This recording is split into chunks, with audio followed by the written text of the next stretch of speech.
What is your opinion on, you're seeing new candidates emerge specifically around these issues, around affordability? Zohran Mamdani in New York is the latest example.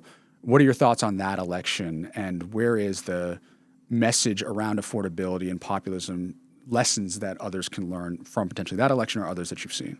Yeah, listen, I don't agree with everything that he says, but we absolutely should, learn a lesson from his laser-like focus on not just economics and affordability, but big, easy to understand ideas, right? That's Republicans have always had that going for them, right? Less regulation, lower taxes, build a wall.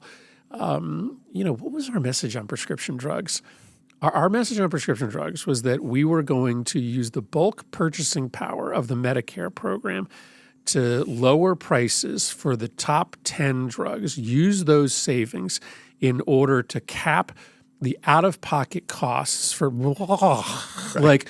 lost, you're gone, you're gone, yeah, right? Exactly. Right? Yep. No, we're gonna cap the price of every single prescription drug in this country. We're gonna tell drug companies that you can make a little bit of profit, but you're not gonna gouge us. Every single drug, right? So Mamdani tells us, be focused on cost, on economics.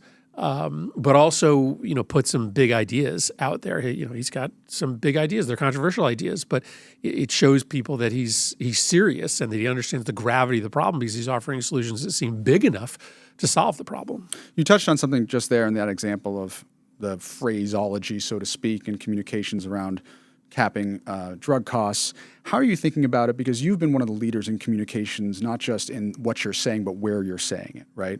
And we've seen, podcasting starting to become more mainstream in the Democratic Party. Candidly, I'm obviously biased, but way behind where Republicans were. You're seeing independent media like Midas Touch, Brian Tyler Cohen, David Pakman, in many ways out-trafficking some of the more linear networks. You seem to be everywhere, and you seem to be effectively communicating on different channels. Where did that come from for you, and what is your theory of the case?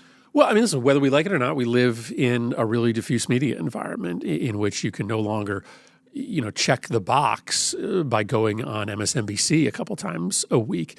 Frankly, I go on those shows in part to repackage those interviews to be able to talk to more people on social media. So I just think we have to understand sort of where the audience is today. We have to be willing to go on shows that aren't as safe, right? Shows that are run by comedians, shows that are coded, center right or right.